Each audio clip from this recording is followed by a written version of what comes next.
ჩვენ ბუნებაში ვხედავთ კლასიკურ PCP სპორტსმენს. აკაკი, რას აკეთებ? Topstenis როლა მინდა. მე ამ ხელაგაც მარიცი რომ სხვა საშუალებებიც არსებობს. არ გაგძრა ბოლდგაიკა? რა, კანცი გამძრა და რა საშუალებები არსებობს სხვა? აი, წამოეხა, მოდი ერთად განვიხილოთ და ვნახოთ რა. წამო.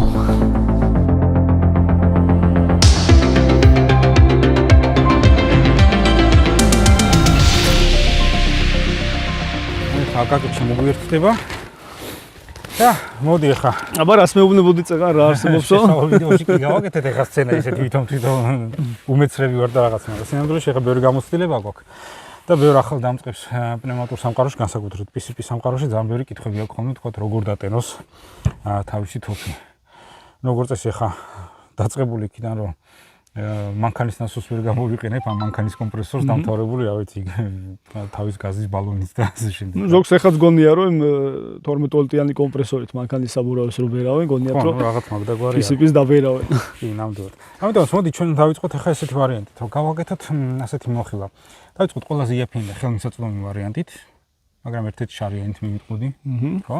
მე ცოტა ნელა გავყოთ რა ტექნოლოგიის და სირთულის მიხედვით. ასე გავახსენოთ ის მინუსები, რასაც ზოგიერთი შეცდომით რომ წარმოიდგენს რომ ვითომ და რაღაც არსებობს და ზოგი საფრთხის შემცველია, ზოგი კიდე ფიზიკურად ცხოვრებაში ვერაფერს ვერ გააკეთებს რა. კარგით, პირველი ამისათვის დავიწყოთ ესეთ ვარიანტი. ყველაზე იაფიანი ვარიანტი არის ხოლმე, როგორც წესი, ნასოსი. ნასოსი ბევრნაირი არსებობს. ტრენაჟორი იგივე. ნუ პრაქტიკულად ჩათვალეთ ხო ესეთი ვარიანტი არის. როგორც წესი ახლა ზეთ შლანკი გვაქვს. შემდეგ ახლდან გაჩვენებთ ამის თანავარიანტს, რომ ეს შეიძლება იყოს quick disconnect-ზე, როდესაც აი ესეთი ვარიანტი აქვს მოსახსნელი და დამტენი პორტი უერთდება, ან პირდაპირ შეიძლება ეს რეზბაზე იყოს და ამ ადგილს უბრალოდ რეზბა იქნება ჩაახრახნი და მუდმივად ერთ შლანგზე ერთი დამტენი პორტი გაქვთ მიერთებული. ნასოსები არსებობს ძალიან ბევრნაირი. ადრე მაგალითად მე აირგანჯიზე წადე შესაბამის რაღაც რეპორტის მომზადება და სულ რაღაც 5 თუ 6 ტიპის ნასოსი განვიხილე. დღეს ის უკვე ძნელია. მაგ პერიოდში არ იყო ხო კომპრესორები და ბალონები? არა, მაშინ არაფერი არ იყო, პრაქტიკულად უალტერნატივო იყო ერთადერთი ნასოსი განსაკუთრებით საქართველოს პირობებში. კი, ბალონის გამოყენება შეიძლებოდა, მაგრამ საქართველოს პრობლემა იყო რითი უნდა დაგეტენა ეს ბალონი. შესაბამისი კომპრესორი არ არსებობდა. ინფრასტრუქტურა უნდა ასე ვთქვათ რა, რაც ფიზიკურად არ არსებობდა. მაშინ ერთადერთი წრეში იყო რაღაც პეინტბოლის ხალხი და იმასთან დავდივით ხოლმე, ისიც ბოლომდე 300 ატმოსფეროზე ვერ ტენდა ხოლმე ბალონს, მოკლედ ის ცალკე თემა არის. კარგი, ნასოსები არსებობს რამდენიმე ფერი ფორმის, ახლა სულ ყოველას ჩვენებას მნიშვნელობა არ აქვს, ხო? უბრალოდ რა არის ის საინტერესოა, აი ეს ნასოსები რა სახეობებად იყოფა და თუ არსებობს სახეობები რა ნასოსებში. ნუ ახლა ვიზუალურად ყველა ერთია შევხედავთ, მაგრამ გარეგნულად შეიძლება ერთნაირად გავს, მაგრამ ძირითადად არის ხოლმე ყურადღება მის აქცია მაგალითად მანომეტრებზე, რომ ცოტა დიდი ზომის მანომეტრი იყოს ნორმალურად იკითხებოდეს, იმიტომ რომ ზოგიერთზე არის ხოლმე პატარა მანომეტრი, სადღაც გვერდზე მიერთებული, ან პირდაპირ აქ მილზე არის ხოლმე დასმული, ისეთივე მანომეტრი, როგორც არის ხოლმე თოფში მაგალითად, რადგან თოფში დიამეტრის გამო ვერ ყენდება ნორმალური მანომეტრი. იმას შესაბამისად ზუსტი ჩვენება არ აქვს ხოლმე, როგორც ეს პლუს მინუს 10% აქვს ცდომილება და ხა პირობითად თუ უნდა გქონდეთ თოფში 100 ატმოსფერო, იმ მანომეტრს აქვს საშუალება გიჩვენოთ ან 90, ან 100. ორივე მისაღებია იმისთვის, რა სწორი არის. 200 ატმოსფეროს შესაბამისად გიჩვენოთ ან 180, ან 220 და გაიგე ხა რომელი არის. ცდომილება დიდია, კი ბატონო. არა, თვითონ შიდა ტექნიკური მხარე როგორ აი, მაგალითად საფეხურების რაოდენობაში არის ხვაობა? კი, არის. ძირითადად პლანეტის მასშტაბით გავრცელებულია სამსაფეხურიანი ნასოსები. 1-2 არსებობს, ძირითადად FX-ა აქვს, მაგალითად 4 საფეხურიანი ნასოსი. თავის დროზე კროსმანი ჩალიჩობდა რაღაც ტრუბო ნასოსი, რომელსაც ზედმეტი დამატებით რაღაც სახელურები და რაღაცები ქონდა და რიჩაგების სისტემით ცდილობდა, რომ ვერკეტების სისტემით უკაცრავად ცდილობდა, რომ რაღაცნაირად ძალა დაეკომპენსირება. ჩვენ ახლა გიჩვენებთ მაგალითად დატენის სცენას, რა პრობლემები წარმოიქმნება ხოლმე და რა არის მთავარი დამღლელი. აქვე ახლა მაგალითად რო დავძინოთ ესეთი რაღაცა. ძირითადად, როდესაც ჩვენ ნასოს ვიტენით ხოლმე ბალონს, თოფს, პრობლემა ისა გვაქვს, რომ ან ძალიან ძლიერი ვართ, ზოგიერთი არის სპორტსმენი მაგალითად, ან ძლიერ ჩანიანი ადამიანი, მიადგება და ერთ ჯერზე ნასოს დედას უტრიებს გახეთქავს შუაზე. ერთი ჯერი რამდენ ჩაკაჩავებას ნიშნავს, შეიძლება იმის და მიხედვით რა მოცულობის ავზი გვაქვს თოფზე, იმის და მიხედვით შეიძლება დაგჭირეთ 100 ბუქნი, შეიძლება 300, შეიძლება 500. ნუ მინიმუმ 100 ხო შეიძლება რა. მინიმუმ 100 იქნება. არა, ნუ თუმცა არსებობს მაგალითად იქ Artemis-აც აქვს ერთი მოდელი და ადრე იყო მაგალითად QB79 და Discovery, რომელსაც რაღაც 1.50 ბუქნი უნდა. პისტოლეტებზეა საუბარი. არა, შაშხანა იყო, მაგრამ დიდი ძალის შაშხანა არ იყო, პატარა მცირე რეზერვუარი. კი, სულ რაღაც 100 კუბი ქონდა მოცულობა და შესაბამისად ამიტომაც დიდი რაოდენობის ბუქნები არ ჭირდებოდა. კარგი მოსახერხებელი იყო. დღეს როგორც წესი ბევრს პირიქით უხარია რომ 9 ლიტრი ავზია თქონდა და ამ შემთხვევაში კომპრესორებმა და ბალონებმა ბევრი გასროლა გინდა შესაბამისად ბევრი დატენაც საჭირო არის. ეხლა ძირითადი პრობლემა რა არის ხოლმე, როდესაც ვტენით NASOS-ით. პირველი, უნდა მივიღოთ ესეთი მნიშვნელოვანი ინფორმაცია, რომ ეს NASOS-ები შედგება რამდენიმე საფეხურიდან. ერთი ცილინდრი, მეორე ცილინდრი, შიგნით კიდე არის საფეხური და იმის შიგნით კიდე ერთი ღერძი. შესაბამისად, ეს ყველაფერი როდესაც მუშაობს, კლაპნების მეშვეობით ჰაერის გადაცემა ხდება, ეხლა მაგალითად შიკინის ხმალის თითოეულ საფეხურს აქვს სარქველი, ხო, უკუსარქველი. სარქველი აქვს, ზოგიერთი უკუსარქველია, ზოგიერთი შემწოვი სარქველია და შესაბამისად პირველი საფეხურიდან როგორც წესი მაქსიმუმ აიწევა ხოლმე სადღაც 2-3 ატმოსფერომდე ჰაერი. და გადადის მეორე საფეხურში, სადაც როგორც წესი დაწოლით ხდება ხოლმე მიახლოებით 30-დან 50 ატმოსფერომდე. განაჩნია ახლა კონსტრუქციაზე. ყოველი მომდევნო საფეხური დიამეტრში პატარაა, ხო? შემდეგ ბოლო საფეხური აკეთებს ზუსტად აი 50 ატმოსფეროდან თუნდაც იმ 300 ატმოსფერომდე აყვანას. აქ მთავარი მაგალითად განმასხვავებელი რა არის, თქვათ მანქანის NASOS-ისგან. მანქანის NASOS-ი ვიცით, რომ ერთი ძალიან ცილინდრია და ერთი ღერძი აქვს დიდი ასეთი დგუშით.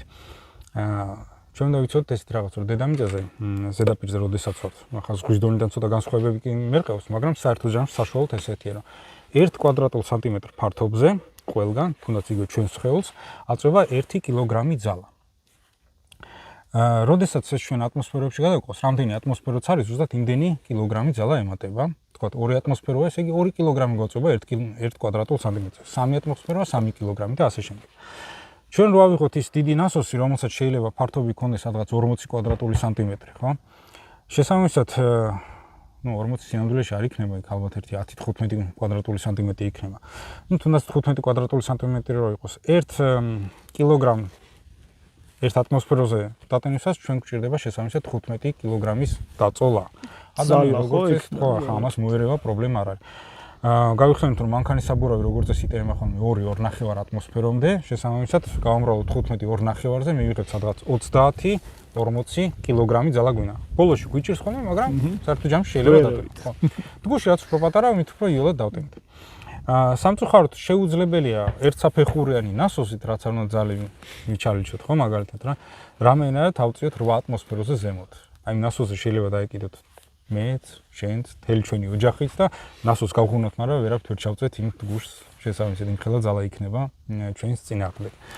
შესაბამისად ეს ძალა რო იყოს გადალახული, ამიტომ ამოფიქრებული ეს კლაპნების სისტემა და სამსაფეხურიანი NASOS-ი. ამიტომ ღირს ეს NASOS-ები ცოტა უფრო ძვირი, დღეს მაგალითად იგივე Temu და AliExpress-მა კი გაეიაფას. ადრე ეს NASOS-ი გვიждდებოდა ხოლმე $200 ამერიკაში და კიდე ჩამოტანა, გამბაჟება და ასე შემდეგ. დღეს ზოგიერთ მაგალითად ერთი ადამიანი მირეკავდა და მეუბნებოდა Temu-ზე $130 ნახე NASOS-ი და მაგალითად ვიყიდი იმას. ზუსტად ის წეგან რომ ვამბობდი პატარა მანომეტრიანი კი. ეგ ყველას ცუდი არჩევანია სინამდვილეში თქვათ. ძნელია ხა აქ ვიდეოში სულ ყველანაირი მოდელები განვიხილოთ, მაგრამ არსებობს ხოლმე მაგალითად ბულის NASOS-ები ჩინურ ვარიანტში, როგორც აი ესეთი ფორმის, ასევე ცოტა უფრო სქელი და ლურჯი მისაკრავი აქვს ხოლმე, რომელზეც რაღაც ხარი არის ხოლმე გამოხატული ლურჯი ფერის. ეს ყველაზე მუშა არის. კლასიკურ ძველებურ NASOS-ებში, როგორც ეს მაგალითად FX-ის NASOS-ია, FX ერთ-ერთი ფუძემდებელია მაგალითად ამ NASOS-ების სისტემის. ეს FX-ია? კი, ეს FX-ია, რომელიც სხვადასხვა მარკით გამოდის, ახლა კონკრეტულად ამას გერხმანი აწერია, თუმცა სინამდვილეში FX-ი გამოშვებულია. კლასიკური NASOS-ები ადრე გამოდიოდა მაგალითად ჩვეულებრივი კარბონიზირებული, ანუ ნახშირბადით გამდიდრებული მილებით, შესაბამისად ამის დიდხანს მუშაობის მერე წყალი იბუდებს, ჟანგება, ფუჭდება.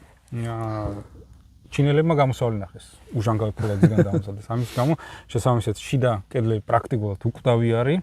ერთადერთი ცუდი ის არის, რომ ჩვეულებრივი რკინისგან განსხვავებით უჟანგავი ფოლადი უფრო ჩქარა ცხელდება, შესაბამისად უფრო მოვლა ჭირდება ხოლმე. გარდა ამისა, უნდა ვიცოდეთ ესეთი აუცილებელი პირობა. გავაკეთეთ 50 ბუქნი, შემდეგ უნდა დავასვენოთ NASOS-ი. ჩვენ კი არ უნდა დავისვენოთ, NASOS-ი უნდა დავასვენოთ. NASOS რატო ვასვენებთ? NASOS რატო ვასვენებთ? თუ ჩვენ ამ NASOS ავწევთ და ამ შიდა საფეხურს რო ხედავთ, ხელს მოვკიდებთ, და ისეთ ტემპერატურა რომ ნუ კი უძლებ გიჭირავს ხელი, მაგრამ აი ცოტაც და ცოტა დისკომფორტი იქნება. ეს იმას ნიშნავს, ეს უკვე გაცხელებულია და შიდა საფეხური უკვე გავარვარებულია და შეიძლება გაწეთლებული. რა ტემპერატურამდე შეიძლება ავიდეს შიდა? შეიძლება იქამდე ავიდეს, რომ თვითაალება მოხდეს მაგალითად იმ ზეთის, რაც შიგნით არის ხოლმე მაგალითად წასმული. ამიტომაც აუცილებლად ვიყენებთ სილიკონის მაღალ ტემპერატურულ მდგრად ტაოც. არ ვიყენებთ მანქანის ზეთს და მანქანის ტაოც. ნავთობაზას არ ვიყენებთ ეს. ნავთობაზას არ ვიყენებთ, იმიტომ რომ დიზელირება არ მოახდინოს. ეგრევე დიზელირებს ეფექტი, ანუ შეკუმშვა, გაცხელება და გამარჯობა ეგრე ბაბახი და ეს სახილული პირდაპირ ზემოთ გარბის, ან ხელს დაგიზიანებს, ან სახეში გაგარტყავს, ასე რომ ნავთობპროდუქტებს ვერ იდებს. გამოყენებას თავისი წესები აქვს. გამოყენებას თავისი წესები აქვს. ყველას აქვს მაგალითად მანომეტრი იმისაც რომ გუჩვენოს რა წნევაზე ვართ ასული. გვაქვს რაღაცა შლანგი მისაერთებელი, აი ზოგიერთი მაგალითად აი ასეთი დიდი თავაკით, რომელზე პირდაპირ ავზი მაგრდებოდა ადრე. შესაბამისად ეს მიერთებული გვაქვს თოფში, თოფს ვტენით და ამ შემთხვევაში წნევა იზრდება შლანგშიც. არ შეიძლება ამ შლანგის პირდაპირ გამოძრობა თოფიდან, იმიტომ რომ ამაში მხოლოდ ძალა არის აკუმულირებული, შეიძლება გაგიქცეთ ხელიდან, თქვა, თითი მოგტეხოთ, ეგეც კი შეიძლება. მანომეტრზე რა წნევაც იქნება, ნაჩვენები იგივე წნევა ამ შლანგში. იგივე წნევა მაგ შლანგში. ამიტომაც ყველა ნასოსზე არის რეალიზებული ასეთი ვარიანტი, რასაც ქვია ინგლისურად bleed screw, ანუ სისხლდენი, დამცლელი ვინტი. ჯერ ჩვენ ეს უნდა მოუშვოთ ხოლმე, აქედან ფშიკ გაიშვება, ზოგიერთ შემთხვევაში შეიძლება რაღაც სითხეც და ზეთიც გამოვიდეს, არ შეგეშიდეთ. მიკრო ყოველ შემთხვევაში გამოვა. კონდენსატი. და ამის შემდეგ აი უკვე წნევა დავარდნილია და ეს თავისუფლად უკვე შეგიძლიათ გამოიღოთ, არაფერი საფრთხე ამაში აღარ არის. დატენისას ისევ რა თქმა უნდა ჩაკეტოთ და ისევ გააგრძელოთ ხოლმე დატენა. იმისაც რომ ნასოსმა უფრო დიდხანს იმუშაოს თქვენ ხელში, გირჩევთ ესეთ რაღაცას. დატენეთ თოფი, დაცალეთ ჰაერი, გამოაძრეთ შლანგი და ამის შემდეგ გააკეთეთ ხოლმე 5 ან 10 უბრალოდ ასე თქვა ფუჭი ბუქნი იმისაც რომ შიგნით ატმოსფერო შეიცვალოს. ეხლა რა ხდება ამ შემთხვევაში? ჰაერში ყოველთვის არის ნესტი. ნესტი, როდესაც აქ გროვდება მაღალი ტემპერატურის დროს, ორთქლის სახით არის ამ ყველა ცილინდრში განთავსებული. საკმარისად ჩვენ ეს ვინტი მოუშვათ, წნევა დავარდა და ფიზიკის კანონი ეს გვეუბნება. როგორც კი წნევა შემცირდა, ესე იგი შიგნეულობა შედარებით გაგრილდა. არ გაცივდება, მაგრამ გაგრილდა. ეს იმის მანიშნებელია, რომ ლითონზე რა თქმა უნდა ამ შემთხვევაში ორთქლი იწყებს კონდენსირებას და წყლის წვეთები გროვდება ბოლოში, შემდეგი დატენისას კი ამ შლანგის მეშვეობით წყლის წვეთები გადავა ჩვენს თოფში. კი, თუ რედუქტორს დააზიანებს. წყობიდან გამოსული თოფების უმეტესობა არის ნასოსით დაბერილები და რომ გვინახავს შიგთავსი კონდენსატი აფუჭებს. არა მარტო კონდენსატი, აი უკვე კოროზიაში იყო გადასული ალუმინის ზედაპირი და ანუ იქ შუა სადებები ყველა გაფუჭებული, რედუქტორი რა თქმა უნდა გამოსული წყობიდან და პირველ რიგში ალბათ და ნუ რო ვეკითხებოდი რა მას მაგ ფლობელს ერთ ჯერზე ტენი და ყოველთვის რა, ანუ პირობითად 100 ბარიდან 200 ბარამდე შეუსვენებლად ამუშავებდა. განჯანი ქონია თვითონაც.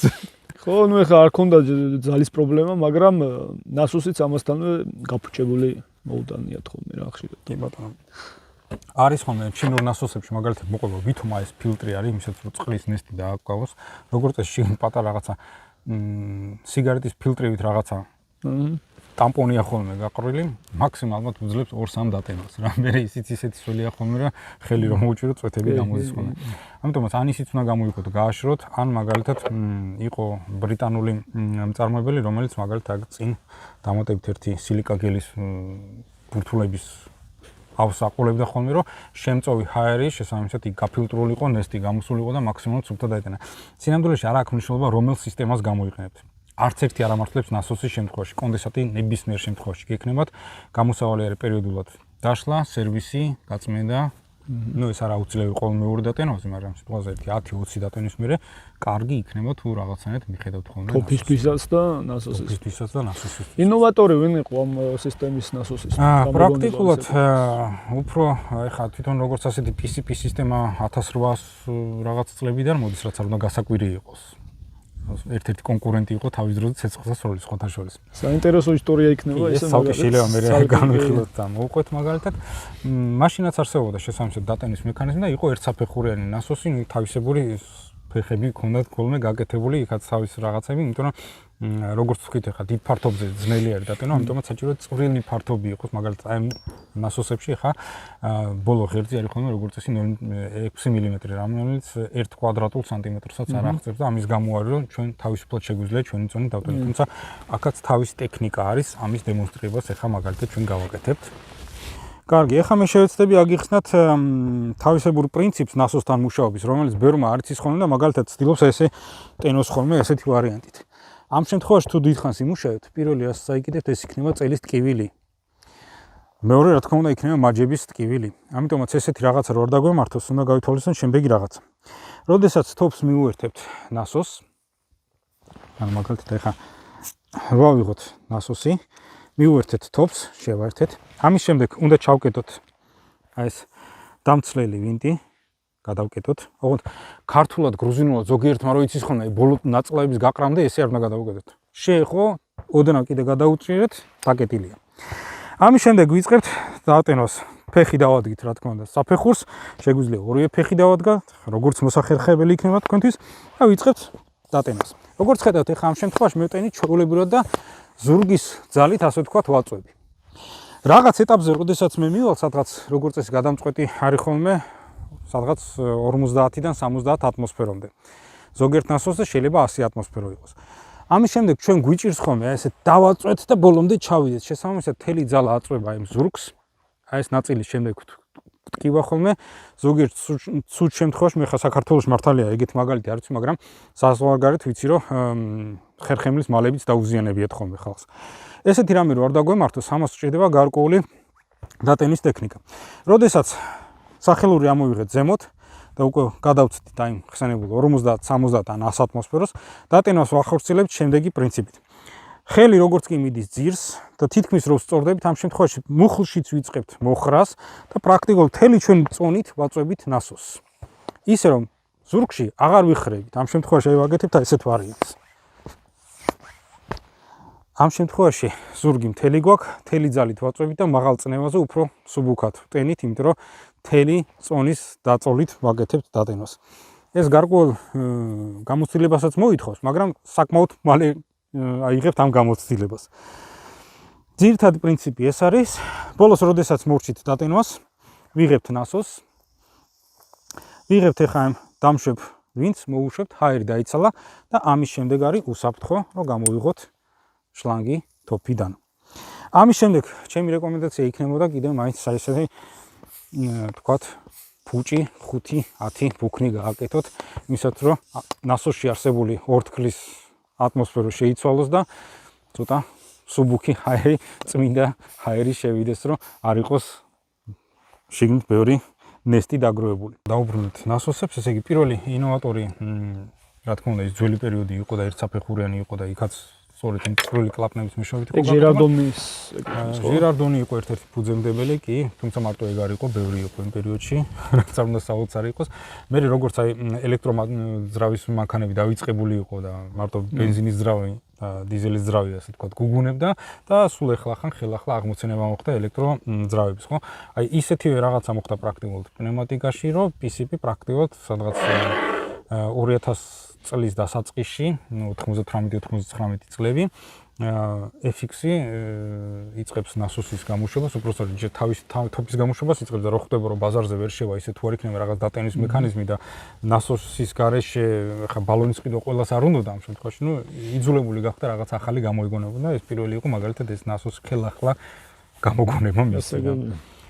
ფუძემდებელი პირველადი ამ კლასიკური სქემის არის FX-ი, თუმცა იმისგან მერე ძალიან ბევრმა თავისებურად გადააკეთეს. ზოგი 4 საფეხურზე ავიდა, მაგალითად ზოგი 3 საფეხურზე, ზოგმა მთელი ბერკეტების სისტემა დაამონტაჟა, მაგრამ საერთო ჯამში მაინც ერთი მხრივ IAP სისტემა არის, მაგრამ მეორე მხრივ როგორც უკვე ვთქვით, გარკვეული ხარვეზის გამოწვევია, ამიტომ რომ მოვლა და მომსახურება უნდა, სერვისი ჭირდება.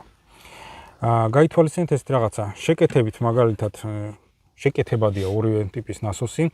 უბრალოდ თუ გაქვთ ძველებური ნახშირბადიანი ლითონის ნასოსი, ძალიან ხშირად ზოგიერთი შიდა კედლები ისე არის დაზიანებული, ფიზიკურად აღდგენას აღარ ექვემდებარება და გადასაგდებია ხოლმე. ამ სამწუხაროდ ამისანა მილების შოვნა ძალიან პრობლემატურია, იმიტომ რომ ეს არის კაპილარული მილები, ზუსტი დამუშავების, ზუსტი სისქის და პრაქტიკულად ძნელია ხოლმე იგივე ზომის იპოვო ბაზარზე და იყიდო.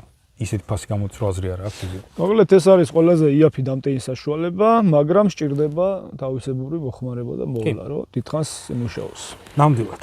კარგი, მორჩა ეს პირველი ვარიანტი. ავიღოთ, გადავიდეთ შემდეგ საფეხურზე. აბა, რა განვიხილოთ? შემდეგ საფეხური განვიხილოთ, აი ზუსტად იგივე რაც წაწყდა ფრედერიკ ექსელსონი, ანუ იგივე FX-ი, ბალონი. ან ნასოსი, ან ბალონი. აბა, განვიხილოთ ბალონი. ეს ბალონი რაღაც მძიმეა და კი, რატო? ესე იგი, როგორც უკვე თქვით, მაგალითად ეს უკვე არის მეორე ალტერნატივა დატენის. საქართველოს პრაქტიკულად ესე იყო, თითქმის სოფლიოში პრაქტიკულად იგივე მოხდა რა, რომ ან ნასოსი ქონდა, ან ბალონი ქონდა. ბალონს აქ ერთი კაი თვისება, რომ თავიდან დატენი ბევრს და შემდეგ მე ნელ-ნელა ტენი შენს თოფს. ცუდი ის არის, რომ ვიღაცაზე ან რაღაცაზე მიჯაჭვული ხარ. სადღაც უნდა დატენოს ბალონი, როდესაც დაიცლება, ხო? შესაბამისად რაღაც სერვისი გჭირდება. მაგალითად ზოგიერთი ახერხებს ხოლმე თქვა ან პეიმბოლის მეგობრებთან რაღაც დატენოს თუ არის ესეთ საშუალება, ან შეიძლება სახანძროში ან მაგალითად სამაშველოშიც შეიძლება იყოს. თავარი უბრალოდ ყოველთვის გასათვალისწინებელია შემდეგი რაღაც. აქ ახლა მაგალითად იმედია ჩანს კადრში. სპეციალურად წამოვიღე ეს ავზი, იმიტომ რომ ამას აწერია რომ ეს არის 300 ატმოსფეროიანი. ძირითადად დღეს პნევმატურ სამყაროში თოფები რომელიც გვაქვს იტენება ან 200 ან 250 ატმოსფეროზე. ნუ ზოგიერთი მოდელი არის 300 ატმოსფეროზეც იტენება. ეს ცალკე ვარიანტია, ახლა იქ ყველა არ არის. ეხლა ნახეთ ესეთი ვარიანტი. ჩვენ თუ ნახავთ ბალონს მაგალითად სად? რას გულისხმობ? ელიავა. აჰა. ძალიან ბევრი მოდის ხოლმე და მაგალითად მეუბნება, აი ელიავაზე ნახე ძველი საბჭოთა კისლაროდის ბალონი. კი. ზუსტად ესეთი ტერმინი კისლაროდის. ეხლა ნახეთ ესეთი ვარიანტი, უნდა ვიცოდეთ ტექნიკური პარამეტრები. ჟანგბადის, რასაც ჩვენ ჟანგბადს ვიძახი და ზოგიერთი კისლაროდად მოიხსენებთ დღემდე, ინახება ხოლმე როგორც წესი 150 ატმოსფეროზე. შესაბამისად, ავზიც გათვლილია 150 ატმოსფეროს სამუშაო წნევაზე. არის მეორე ალტერნატივა, ეს არის ბალონებს ხომ უნდა ეწეროს. როგორც ამას აწერია, ყველა ბალონს, ყველაფერს მაგას განვიფილავთ. ასევე არის ხოლმე მეორე ალტერნატივა, ეს დიდი ბალონები რო არის ხოლმე გრძელი. CO ბალონები. CO ბალონიც ასევე 150 ატმოსფეროს ინახავს, შესაბამისად ისევ 150 ატმოსფეროზეა გათვლილი. ანუ ასეთი ბალონი იმის თქმამია, რომ არ გამოგვადგება. ჩვენ სამუშაოდ გჭირდება მინიმუმ 200 ატმოსფერო და როდესაც ბალონში გაქვს 150 ატმოსფერო, რაში გჭირდება ესეთი ბალონი. გარდა მაგისა, მაგ რკინის ბალონს იმხელა წონა აქვს, ფიზიკურად ვერ გადაადგილებს ერთი ადამიანი. კი, სანახავთ. ეხლა მაგალითად აი ეს არის 6 ლიტრის მოცულობის, ანუ 6 ლიტრ ჰაერს იტევს, მაგრამ წონით ეს არის 10 კილოგრამი. 10 მთელი რაღაცა. ჰაერიც როდესაც ემატება, ხა მაგალითად თამაში 6 ლიტრი არის და ჩადის 300 ატმოსფერო, გამრავლებული 6 გამრავლებული 300 მივიღეთ 1800 ლიტრი. 1800 ლიტრი რაც უნდა სასაცილო იყოს, 1 ლიტრი ჰაერი რაღაც მიკროგრამებს შეიცავს, მაგრამ საერთო ჯამში რაღაცა ემატება და ნუ ეს ყველაფერი უკვე საკმაოდ წონად აღიქმება ხოლმე. სათრევა ძალიან მოუხერხებელია. ამის ალტერნატივა არის ხოლმე როგორც წესი კარბონის ბალონები. კარბონის ბალონი შედარებით უფრო მსუბუქი არის. მაგალითად, ბალონი, რომელიც მე მაქვს, ეს ხო 6 ლიტრიანია. მაქვს 9 ლიტრიანი კარბონის ბალონიც, ანუ 1.5-ჯერ უფრო მეტს იტევს, მაგრამ ამასობაში წონა აქვს რაღაც 5.2 კილოგრამი. თითქმის ნახევარი წონა. თითქმის ნახევარი წონა ამისი, შესაბამისად, ახლა რამხელა შეღავათი არის, რა. უბრალოდ განსხვავება ის არის, რომ შედარებით იაფად იშოვება ხოლმე რკინის ბალონები. მაგრამ ტრანსპორტირებისთვის ძნელია. შედარებით უფრო ძვირი ღირს ხოლმე კარბონის ბალონები. ძალიან ბევრი სხვათა შორის მირეკავს ხოლმე, ან მეკითხება ხოლმე, არ ვიცი, შენთანაც ალბათ ისე იგივე იქნება. ტიტანის ბალონი მაქვს, ბრატ. კი, უთქვამთ. აქვთ. სინამდვილეს ტიტანის ბალონი სამოქალაქო ბაზარზე არ არსებობს ფიზიკურად, იმიტომ რომ ტიტანი თვითონ ისეთი ძვირი ლითონია, რომ ხა ფიზიკურად შეუძლებელია ამაში დაიხარჯოს. ხა რაც არ უნდა სუპერ პუპერ ტიტანი იყოს, მესმის რომ ლეგენდები დადის, რომ ტიტანი სუპერ მაგარია. აი ავტომობილის გაზის სისტემებში იყო ხოლმე ფაბერის ბალონები, რომელსაც ეძახდნენ, რომ არის ტიტანიო, მაგრამ არ არის ტიტანი, სინამდვილეში ეს გარედან ხელს მოარტყა რაღაც რა კარაკუნის ხმა გაუდის, სინამდვილეში ეს კომპოზიტი არის. ანუ შიგნიდან არის თერმოსი ალუმინის თხელკედლიანი, რომელსაც დახვეულია კარბონის ძაფები და ბოლოს იმისათვის, რომ კარბონის ძაფები თავის წებოიანად არ დაზიანდეს, გარედან ხდება მინა ბოჭკოვანი ძაფების გადახვევა და ლაკის გადასვა. გარედან შეიძლება უცებ ვერ შეამჩნიო გადაღებილი, როდესაც არის მით უმეტეს, როგორც წესი გადაღებილია შავი და თეთრი კუბიკების ფორმით და ავტომატურად რატომღაც ზოგიერთი ეძახის ხოლმე, რომ კარბონის ბალონი, ასე ტიტანის ბალონია. ნუ პირველი ძვირი დაждდება ტიტანის ბალონი რომ არსებობდეს. მეორე ლეგენდები დადის, რომ ტიტანი რაღაც საოცარი ლითონია, სინამდვილეში ტიტანი არის რკინაზე მსუბუქი, მაგრამ ალუმინზე მძიმე. და გამძლეობით კი უახლოვდება რკინას ავზის შემთხვევაში და აჭარბებს ალუმინს სიმტკიცით, მაგრამ სისქე პრაქტიკულად დაცვის მხრივ იგივე გჭირდებათ, რაც გინდა ალუმინის ქონება. ტიტანი არის რკინასა და ალუმინის შუა რაღაც შესაბამისად სისქე იქაც კარგა სოლიდური მიგდის. ახლა მაგალითად ის თუ კარბონის მაგალითად თუ 5 კილოგრამს იწონის და ეს 10 კილოგრამს იწონის, ის იქნებოდა შუაში სადღაც 1.7 კილოგრამი იქნებოდა. 7 კილოგრამი ტიტანი თვითონ ფასი უკვე დიდი არის, როდესაც ავზის ფორმას აძლევ, კიდევ უფრო იზრდება. მით უმეტეს ახლა მანქანის გაზის ბალონები, აი საშუალო ტევადობა არის 16 კუბი. დიდი არის დიამეტრი, კი ბატონო. წონაში არის სადღაც 90 კილო და ალბათ მაგწონის ტიტანის ბალონი მანქანის ფასი იქნება მინიმუმ აზრი არის. ასე რომ მითია და გამოსარიცხია ეს ტიტანობა. შემდეგი აუცილებელი პირობა რაც უნდა მივხვდეთ ბალონებთან მიმართებაში. ერთი რომ ვახსენეთ ვიღაცაზე მიბმული ხართ, როდესაც ტენით, მეორე სერვისული პერიოდი. რკინას და ალუმინს როგორც წესი აქვს ხოლმე სამუშაო პერიოდი, ეს არის პირობითად რა თქმა უნდა 25 წელიწადი. ოღონდ 25 წელიწადი პირველი დატენვიდან, როდესაც პირველად დატენით ბალონს, მაშინ იწყება მისი ათვლა. თქვათ ეს ბალონი პირობითად თუ გამოშვებული 2000 წელს, 2020 წლამდე თუ იდო თაროზე, მისი ცხოვრების ათვლა არ იწყება. 2020 წელს პირველად რო დაიტენება, აი იქიდან იწყება მისი ათვლა 25 წელიწადი. სინამდვილეში 25 წელიწადი პირობითი ერთეულია, იმიტომ რომ სინამდვილეში ყველა ბალონს აქვს დაცლა, დატენვის ციკლები. ყველას ბავშვობაში მაინც გითამაშეთ, ლურსმანი დაგიჭირეთ, გადაგიხუნეთ, გადმოგიხუნეთ, ბოლოს ცხელდება და გადატყდომა. ხდება. ლითონის დაღლილობა. ზუსტად იგივე ახასიათებს ამას. რაც არ მკვრივი და მაგარი გეგონოთ, ეს ბალონები ყველა სუნთქავს და დიამეტრში მატულობს და კლებულობს დატენა დაცლის დროს. სინამდვილეში ყველა ბალონი გათვლილია 1200-დან 1500 ციკლამდე, მაგრამ იმის გამო რომ ბალონი ხშირად დატენილი გვიდევს სტრესულ მდგომარეობაშია. გარდა მაგისა, ფიზიკურად შეიძლება ვიღაცას ვაჩუქოთ, გავყიდოთ. მოკლედ, ათვლის სისტემა ძალიან ძნელი არის. რომ ჩაიწერო პირობითად რამდენჯერ დატენე, რამდენჯერ დაცალე. შეუძლებელია მე მგონი. თითქმის შეუძლებელია, ახლა ჩემი რეალური ცხოვრებიდან ხარ უკითხო მაგალითად ის ძველი ბალონი რამდენჯერ დავტენე დავცალე 15 წლის განმავლობაში. ვერც დავთვლი, ვერც გავითვალისწინებ. ამიტომაც პირობითად ითვლება, რომ 25 წლის განმავლობაში თქვენ ამ რაოდენობას მიაღწევთ. თუ რა თქმა უნდა, მხოლოდ ერთხელ არ დატენეთ და არ გიდევთ ეხლა თაროზე შემოდებული. ძალიან იშვიათი შემთხვევაა. ამ შემთხვევაში რატო ხარჯავთ ფულს, უბრალოდ გაყიდეთ ბალონი და სხვას მიეცით საშუალება ისი ამოვნოს. მეორე პირობა ეს არის სამუშაო და სატესტო წნევა. ყველა ბალონს აქვს თავისი სამუშაო და სატესტო წნევა, მაგრამ ეხლა ამას ცოტა ხანში ვიტყვი, ჯერ გადავარ კარბონის ბალონებს. კარბონის იგივე კომპოზიტური ბალონი არის ამის ოპოზიტორი, მსუბუქი ბალონი, ოღონდ იმას აქვს 15 წელი ცხოვრება. ოღონდ განსხვავება რკინის და ალუმინის ბალონისგან რა არის? კომპოზიტური ბალონი წარმოების დღიდან 15 წლის მერე უნდა იყოს გადაგდებული. მიზეზი აქ არის ის, რომ წარმოების ტექნოლოგია სხვანაირი. ბალონი წარმოებს თხელი ალუმინის თერმოსიდან ასე ვთქვათ, კოლბას ეძახიან, იგივე ლაინერს ეძახიან, რომელზეც გარედან დაწნულია სხვადასხვა შესაბამისი თქვათ სიმყარის და სიმტკიცის გამძლეობისთვის კარბონის ძაფები.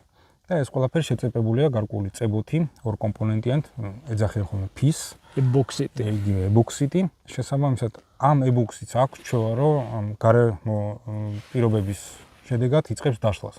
პირობითად ითვლება, რომ 15 წელი უსაფრთხოდ გემსახურებათ, ხოლო 15 წლის შემდეგ შეიძლება ამ ფისმა დაიწყოს დაშლა და თუ ფისი დაიშალა, მხოლოდ მოშვებული ძაფები თავს ვერ დაიჭერს. მოშვებული ძაფების შემთხვევაში კი ის თხელი ალუმინის კოლბა, ლაინერი რაც იყო, ვერ დაიჭერს იმ ხელაწნევას, შესაბამისად შეიძლება გასკდეს. ამიტომაც ყოველთვის ითვლება 15 წელიწადი გავიდა, ბალონის სიცხლე მორჩა, კარგად იყავით.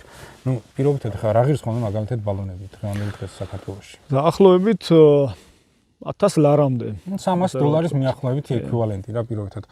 აი 15 წელიწადში ერთხელ არ გიღირთ თქვენ ცხოვრების დაცვისთვის მაგალითად გადაიხადოთ $300, ხო? რა თქმა უნდა, ესე იგი წელიწადში $20 გამოდის სადღაც რა მიახლოებით, ხო? სავსებით მისაღებია თუ ამ სპორტით ერთობით. რა იცი, ზოგ შეიძლება არ აქვს იმის პრობლემა, რომ სიტყვაზე ყოველ 15 წელიწადში სვალოს, მაგრამ ინფორმაცია არ აქვს ზოგს მაგისი რა. შეიძლება ინფორმაციაც არ აქვს. და არ იციან და გონიათ რომ არის უვადო ასე რომ. კი, შემდეგი პარამეტრი ეს არის წნევების მუშაობა. მაგალითად მანქანის მფლობელებსაც ეხება ეს. ყველა იმ ბალონს, რომელსაც ჩვენ იყენებთ ხოლმე პნევმატიკაში, არის ესეთი ვიწრო დიამეტრის. ნუ მაქსიმუმ ცოტა შეიძლება აი ხელა იყოს, ხოლმე მეტი არ არის, ხო? იგივე თქვა კისლაროდის რო აიღო ან CO2 ბალონი, ხო, ვიწრო არის შედარებით რა. განსხვავებით მანქანის ბალონისგან, რომელიც ძალიან დიდია დიამეტრში. ხა ეს განსხვავება რას იძლევა, რომ პერიმეტრი სიღრმეზე რაც არის შესაბამისად იქ საერთო დაწოლა 1 კვადრატულ სანტიმეტრზე უფრო დიდი გამოდის, მაგალითად საერთო ჯამში რო ავიღოთ, იმიტომ რომ პერიმეტრი ძალიან დიდი არის, ვიდრე ამის პერიმეტრი რო ავიღოთ.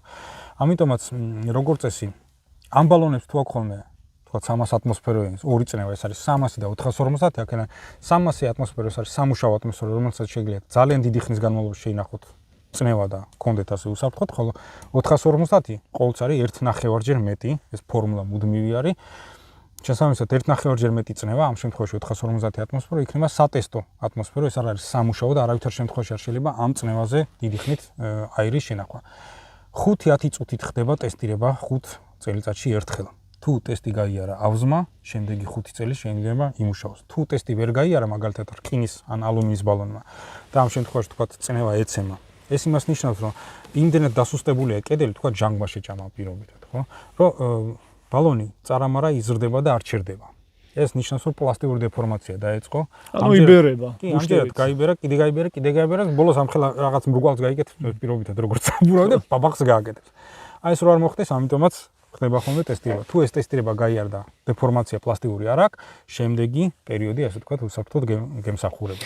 ეს 5 წელიწადში ერთხელ რკინასაც ჭირდება და რკინასაც და კომპოზიტს ორივე ჭირდება. განსხვავება არის მანქანის ბალონები, ვიცი რომ ძალიან ბევრს უყენია აირის ბალონი. მე პირადად სარგებლობა. კი ბატონო. და ვიცი მაგალითად მაღაზიაში მეც მქონდა რამდენჯერმე გამოსაუბრება, შეკამათებამდე არ მივედით, ასე ვთქვათ, მაგრამ თავიდან ახლა რო არიშოებოდა საქართველოში პნევმატიკისთვის ბალონები, გამოსავლად ერთ-ერთი ნახე მაგალითად მანქანის გაზის ბალონის შეძენა მინდოდა. ფასი მისაღები იყო, მივარდი მაღაზიაში, უყურებ და აწერია 200 ატმოსფერო. ხელი ჩავიქნი, არ მიყოფა მეთქი ხა 200 ატმოსფერო. ეგრე მაღაზიის მფლობელი გამომეკიდა, შენ გიჟი ხარო, დებილი ხარო, აი ხო ხედავ ამას 300 დაწერიაო, 300 ატმოსფეროზე იტენებაო. შეგახსენეთ 1.5, ანუ 200 გამრავლებული 1.5-ზე, ეს არის 300. შესაბამისად 200 ატმოსფერო გვაქვს სამუშაო, სატესტო ამ შემთხვევაში 5-10 წუთის სამუშაოდ იქნება მხოლოდ და მხოლოდ 5 წელიწადში ერთხელ. სწორედ ამას ყურადღებას არ აქცევს ხოლმე ძალიან ბევრი და მე არის ხოლმე რომ აი ავტოგასამართ სადურებში მაგალითად სტენიან ხოლმე, აი კარგად სტენიან 250, 260 ატმოსფეროზე სტენიან. თქვენ პრაქტიკულად აი იმის რეზერვს იყენებთ ეხლა ამ წუთას და შეიძლება ხვალანზე თავზე შემოგეხვიეთ ეს ბალონი. შემდეგ გამოცხადებენ ტელევიზორში ჩვენი უმეცარი ტელეწამყვანები, რომ გაზის აპარატურის არასწორი დამონტაჟების გამო მოხდა მანქანის აფეთქება. როგორც წესი, გაზის აპარატურის დამონტაჟების დროსაც შეიძლება მოხდეს, თუ გაზი გაიპარა და აალდა. ხოლო თუ მაგალითად ის მილი გასკდა, ანუ შლანგი გაირღვა, ამ შემთხვევაში ფშიკინის და ცეცხლის გაჩენის საშიშროება უფროა ვიდრე აფეთქების. აფეთქება ხდება მხოლოდ მაშინ, როდესაც მისი კონსტრუქცია, ბალონის კონსტრუქციული ფორმა იკარგება და ერთჯერადად ხდება მთელი აირის გამოშვება. ეს პირობები აუცილებლად რა უნდა კითხო? აი გასკდომის შემთხვევაში რა, რკინა უფრო საშიში არის თუ კომპოზიტი? იცი რა არის, ორივეს აქვს თავისი პლუსი, ორივეს აქვს თავისი მინუსი. რა, კომპოზიტზე ითვლება, რომ შედარებით უსაფრთხო არის. ოღონდ ესაც მითების სამყაროდან უფრო არის ვიდრე რეალობა, იმიტომ რომ კომპოზიტის ბალონი, როდესაც იწყებს დაზიანებას, ძირითადად აქ ხომ ეს კომპოზიტის ძაფების რღვევა. და იმის გამო რომ დაჭიმულ მდგომარეობაშია, როდესაც სკდება ეს ძაფი, აი გიტარის სტრუნა რომ გაწყდა, ტკუმ, ესეთი ხმები ისმის. ეს პირდაპირ მანიშნებელია, რომ всё, რღვევა უკვე დაწყებული ფაქტი არის. თუ საშუალება გაქვს, ონკანი გახსენდა, გამოუშაერო და იცალოს, თუ არა და გადააგდეს, სადღაც მოიცილე, სადღაც ცოტა შორს უცხოვრებელ ადგილზე ხალხის გარეშე, რომ ბაბახი გააკეთოს. რაც შეეხება რკინის ბალონს, ეს ცოტა უფრო საფრთხიანია ამ კუთხით, იმიტომ რომ თუ მაგალითად ესე ავზი გვერდულად აგდია ხოლმე, ხო? ნესტი ასე თუ ისე რაღაც დონეზე მაინც გროვდება, მიუხედავად იმისა, რომ ზოგიერთ კომპრესორს აქვს სპეციალური ფილტრები, რომ ნესტი არ შევიდეს.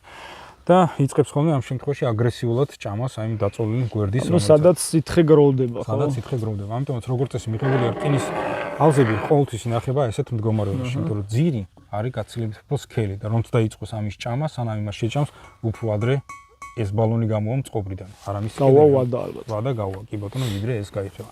მაგრამ რადგანაც ბევრი არ იცავს ხოლმე პირობებს და ინახავს ბალონს აი ესეთ მდგომარეობაში, ერთხელ დაჟანგდება და მანქანაში ყველა ვარიანტში დაწოლილ მდგომარეობაში უნდა. ხა ეს არ არის ხა პატარა ხნის პერიოდზე გადატანა გადმოტანას თან სხვა თუ არაფერი იგივე, ამასაც ახლა სერვისი ჭირდება პერიოდულად, თუნდაც იგივე 5 წელიწადში ერთხელ, როდესაც ცლებ ხო, მაგალითად მოხსენი თავი, წყლით გაავსეს, დატენეს. ამის შემდეგ არ უნდა დავაუწყოთ ესევე ონკანი. დავტოვოთ, გავაშროთ და შემდეგ დავახუროთ ონკანი და გამოვიდეთ. ავტომობილებს ახლა აქვს ყოველ 5 თუ 3 წელიწადში ერთხელ აუცილებელია გაიაროს ტექისპექტირება გაზის სისტემაზე რა.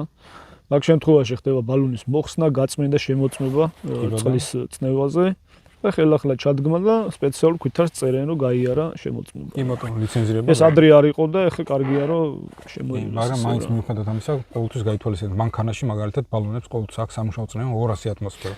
არც 250, არც 260. ეს გამოწვეულია მისი დიდი დიამეტრის გამო, იმიტომ რომ პერიმეტრზე უკვე დაწოლა ძალიან დიდი გამოდის და იმისაც რომ 300 ატმოსფეროზე ან 250-ის გამძლე გახდეს, კედელი იმ ხელაზე უნდა გაასქელონ, რომ ფიზიკურად ფასიც გარბის, წონაც გარბის და მოცულობა შეინ მცირდება.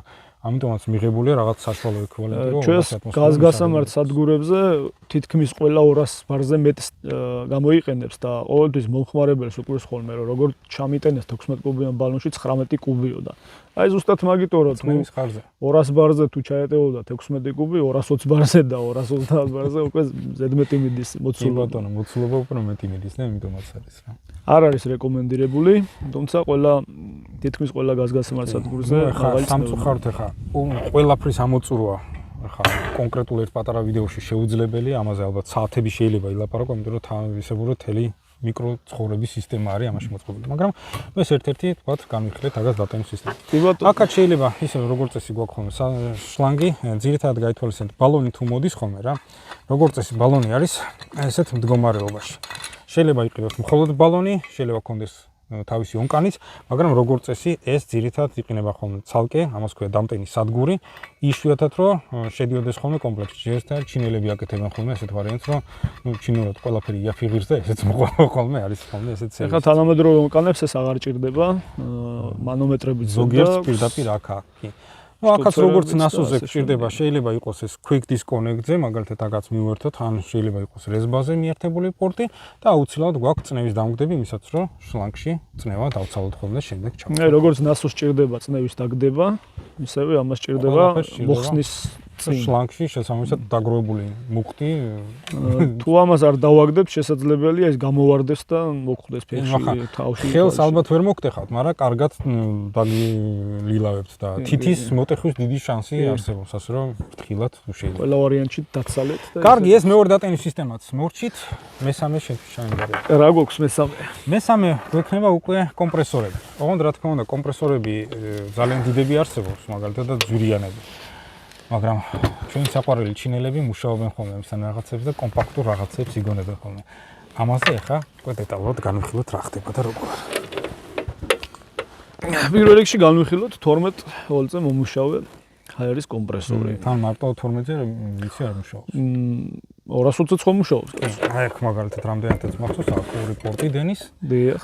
არის 220-ის და არის 12 ვოლტის. მაგრამ ამისი კომპაქტურობა კიდე იზრდება იმით, რომ 12 ვოლტზე შეგვიძლია ვამუშაოთ, მანქანაში ჩავდოთ და წავიღოთ. ერთი სიტყვით, ჩემი აზრით, სანამ ტექნიკურ დეტალებზე გადავალთ, ჩემი აზრით ეს არის NASO-ის ერთ-ერთი შემცვლელი რა, რომელსაც ავტომატური NASO-ია. ხო, ანუ ავტონომიურობის მხრივ მისაღებია ამის მანქანით ტარება რა. სახლში 220-ზე დატენი მაგალითად, ბუნებაში გასული მანქანა ყავს 12 ვოლტზე მიერთად. ეხლა რა ვიცი, ამას დიდი რაღაცის ის არა აქვს, რა ქვია, ტექნიკური რაღაც ინოვაციები და რაღაცები. ამაში ჩვეულებრივი კომპრესორი დევს, ალბათ ერთსაფეხურიანია, ხო? არა, ორსაფეხურიანია როგორც წესი ამაში, მაგრამ პატარა მოცულობის და რეალურად პატარა მოცულობას გამოიშვებს როგორც NASO-ი პრაქტიკულად. შესაბამისად ახლა მუშაობისას თან ეს ისეთ სისტემაა მაგალითად მოგონებული, რომელსაც პრაქტიკულად Z-ი არ მიეწოდება ხოლმე, არის ჰაერის გაგრილებაზე კულერები აქვს. ხო და ამ შემთხვევაში ახლა გაითვალისწინეთ მაგალითად ესეთ რო არ ამოვიღო ხელახლა ეს რკინის მძიმე ბალონი, აი დიდ ბალონებს მაგალითად ამით ვერ დატენით ხოლმე.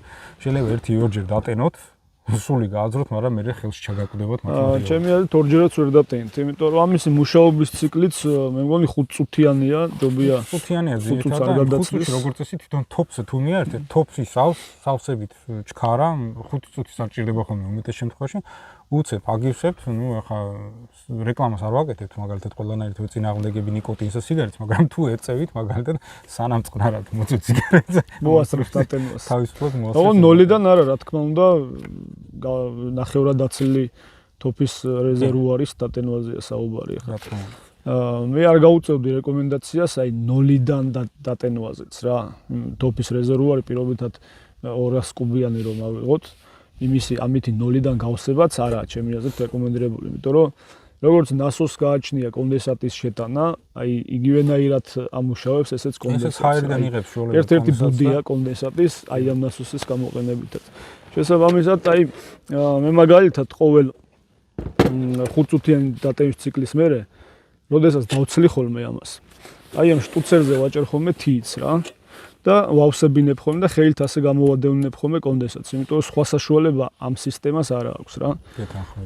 ეგ ახლა მე პრაქტიკიდან მირჩევია ესე გავაკეთო, იმიტომ რომ კონდენსატი აუცილებლად გამოდის ხოლმე ამ გამოფერთხვით ასე რომ ვთქვათ რა.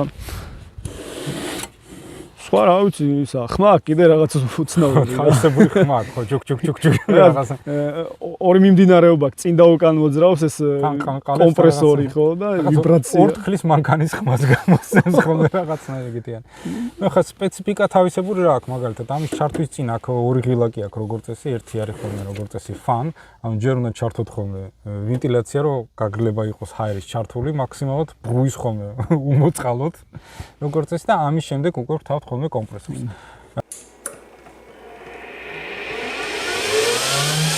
Wow.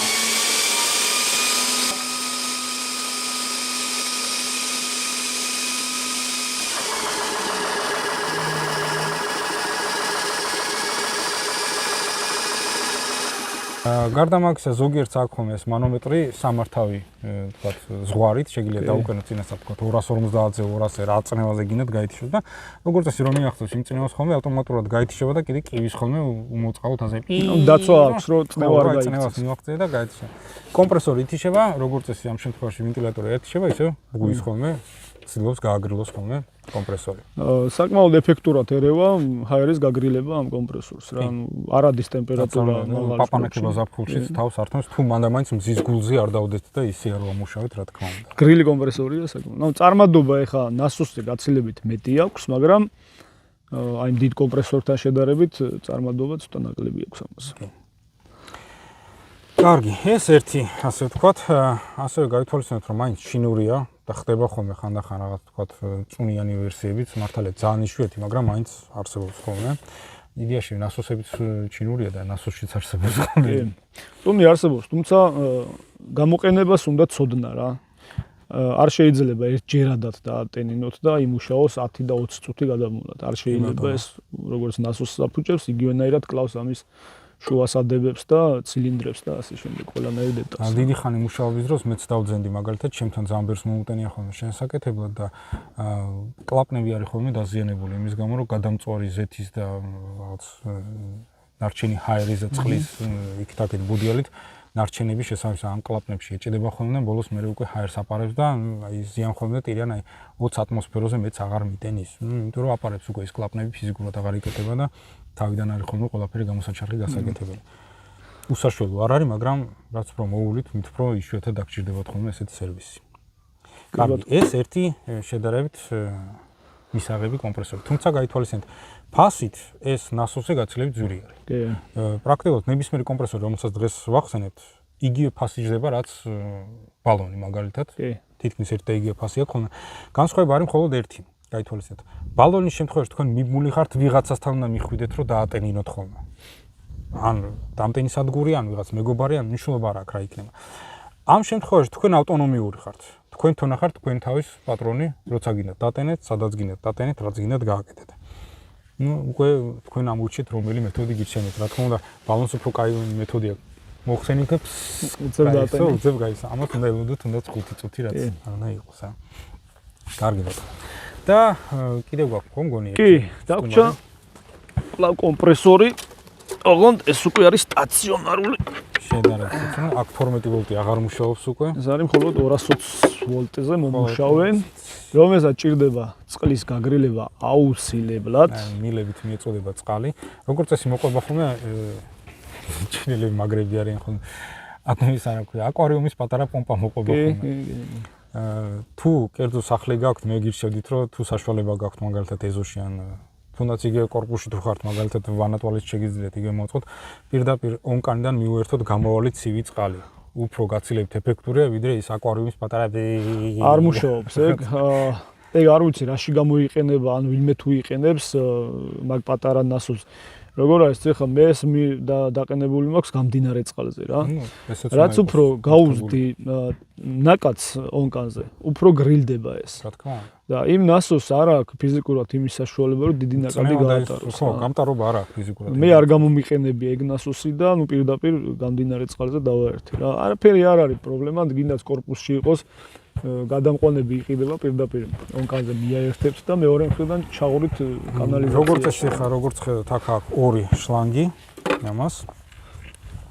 და ეხლა გეტყვით, თავი არ აიტყვით, დიდი მნიშვნელობა არ აქვს, რომელი რა იქნება. თქვა, ამიდან შევა, აქედან გამოვა, თუ პირიქით აქედან შევა, აქედან გამოვა, დიდი მნიშვნელობა არ აქვს, თავარია გამდინარე წყალი იყოს, რომ აი ეს მთლიანი კონსტრუქცია, თქვა, ეს თავზე რაც არის, ეს გაცივდეს და გაგრილდეს წნევა, რომ თავისუფლად მუშაობდეს.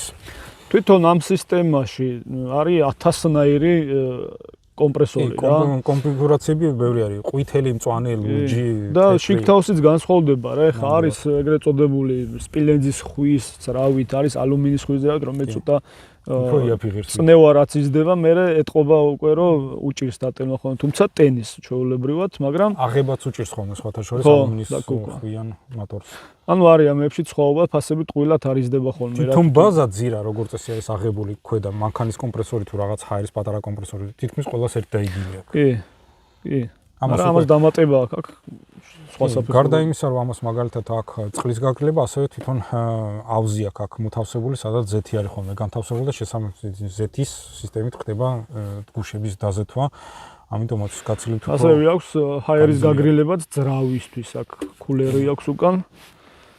ხო, წარმადობას რაც შეეხება, ამითი უკვე გაცილებით მეტი წარმადობა აქვს ამას. მე პირადად ბალონს ვტენი, თუმცა არ ვიცი რამდენად რეკომენდირებულია. რეკომენდირებული მთლად არ არის, ეს უკვე მომხმარებლის რისკზე არის, მაგალითად შენ თუ მიიღე ეს რისკი და გაწყობს, კი ბატონო, დატენე, შეზღუდვა არ არის.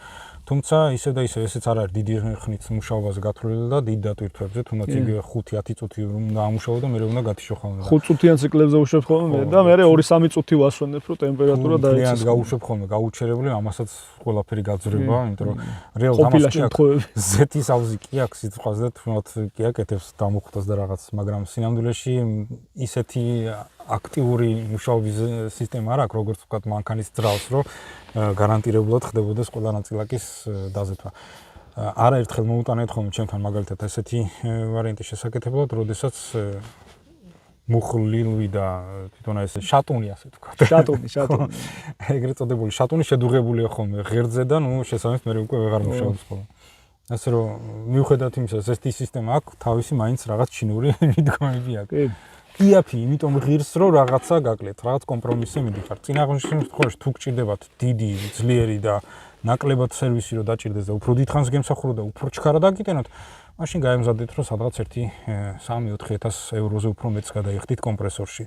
თუ გიღირთ, ერთი თქვენსკენ შეიძინეთ, შემდეგ ჩამოიტანეთ, ტრანსპორტირების ფასი დაემატება, გამბაჟების ფასი დაემატება და სადღაც 1-5,000 ევროში. კი, მაგრამ რამდენად უღირს მოხმარებელს მუშა ისიც არ არის, იმიტომ რომ ჩვენ მაგალითად აირგანს გვაქვს ესეთი კომპრესორი იტალიური სახელს ახლა კონკრეტულად არ დავასახელებ, რომ რეკლამა და რაღაც არ გამოვიდეს, მაგრამ პირველად დავაზიანეთ ჩვენი გამოუცდელობით, იმასაც თავისი მიდგომა ჭირდება, ესე რომ შედარებით მარტივი, იმას ცოტა თავისებური მიდგომა ჭირდება. მეორედ უბრალოდ თავისი გარკვეული პერიოდი აქვს ციკლების რაღაც რაოდენობის შემდეგ გარკვეული დეტალების შეცვლა ჭირდება და დეტალები საქართველოში რა თქმა უნდა არ იშოვება, უნდა გამოიწევი ევროპიდან. ევროპა ადრე გვამისამართებდა რუსეთიდან იყიდეთ და დღეს რუსეთიდან ფიზიკურად ვერ იყიდე, იმიტომ რომ რუსეთს თვითონაც არ აწვდიან და რუსეთსაც აღარ აქვს და აქ როგორ უნდა ჩამოიტანო, არ ვიცი, ამიტომაც ვიწერ ხოლმე როგორც წესი ამერიკიდან და მოკლედ თელი თავგადასავალი და საკმაოდ ძვირიჟდება ხოლმე სერვისი. ასე რომ უნაკლო არც ერთი სისტემა არ არის, მოვლა მიხედვა ყველა სჭირდება. კი. ისე მე შეჯამებისთვის ვიტყოდი, რომ თუ ამ კომპრესორს შეიძენს დაინტერესებული პირი, ჩემი აზრით აუცილებელია შეიძენოს ბალონიც რა, იმიტომ რომ მარტო ამის გამოყენებით, ანუ გარეთ ვეღარ გახვალთ. მაშინ თუ გარეთ გახვალთ, უნდა წაიღოთ ასეთი კომპრესორი, ან ხელის NASO-ი, ან ბალონი რა და. კი, მართალი ხარ მაგაში. აი ამის შეძენას გამართლება აქვს ჩემი აზრით იმ შემთხვევაში, თუ გაქვთ ბალონიც დამატებით რა. ხარჯები იზრდება რა თქმა უნდა, მაგრამ იაფი საშუალებებიც გვაქვს. კომპრესორიც გაქვს, ბალონიც გაქვს. კი, მაგრამ სრული სიამოვნებისთვის ეს ორივე საჭიროა. ბალონი პლუს ესეთი წყლის გაგრილებაზე მომუშავე კომპრესორი რა. ბოლომდე რომ დატკბეთ პნევმატიკით, თუ არის საშუალება ბიუჯეტის, გირჩევთ რომ ორივე შეიძინოთ და ისე ამოვნოთ მერე სროლით. კარგი, ძირითადად მიმოვიხილეთ, მე მგონი ყველანაირი დატენის საშუალებები, პრაქტიკულად გამოდის რომ გვაქვს 3 დატენის საშუალება, ერთი ყველაზე იაფიანი არის ნასოსი, მეორე გვაქვს ბალონი, ან მისი ალტერნატივა კომპრესორი. ამ 3 მეთოდიდან რომელსაც ამოირჩევთ, იმით შეგიძლიათ ისარგებლოთ ხოლმე. თუმცა აქვე დავძენ მაგალითად მე როდესაც მარტო ნასოსით ვტენიდი, შორეული 2008 წელს იყო. საკმაოდ კაი სპორტულ ფორმაში ვიყავი. არც ღიპი მოძებნიყო გამართლება, არც კლავში მაკლდა ძალა. მაგრამ ერთი ცუდი თვისება აქვს გარკვეული ტექნიკის გარეშე, რომელიც ახლა ჩვენ ვიდეოზე გაჩვენეთ დატენის მეთოდი. თუ ისეთ მეთოდს არ გამოიყენებთ, დიდი შანსი გაქვთ, რომ წელის დისკების ტრავმა აიკიდოთ და შემდეგ მთელი ცხოვრება გაწამებული ივლით ტკივილებით რა. ანუ ესე იგი, ეს პნევმატიკა არის ერთგვარი დისციპლინა რა, ცხოვრების. ანუ რაღაც ტონუსში გაყენებს, რაღაცებზე ფიქრობ, ესე არ არის, რომ მიუშვა და თავის ნებაზე ვერ მიუშვებ რა. ეს სულ ისე მოჭიმული ყავხარ რა და საფიქრას გიჩენს, რომ ყველაფერი რაღაც წესრიგის მიხედვით შეგასრულებინოს რა. ესე გამოვიდა საბოლოო ჯამში. ნამდვილად. კარგი, დიდი მადლობა რომ გვიყურებდით. გაეცანით, იმედია ჩვენც რაღაცა საინფორმაციო და რაღაც საინტერესო ინფორმაცია გადმოგეცით. რომელსაც ალბათ გამოიყენებთ, რა ვიცი, გისურვებთ წარმატებებს. შემდეგ კიდე რაღაცას მოვიფიქრეთ უკეთ ასე. გამოჩნდება რა. კარგი. ნახვამდის მომავალ შეხვედრით. დაიშალეთ. ბიჭო, რამდენი გამოვიდა?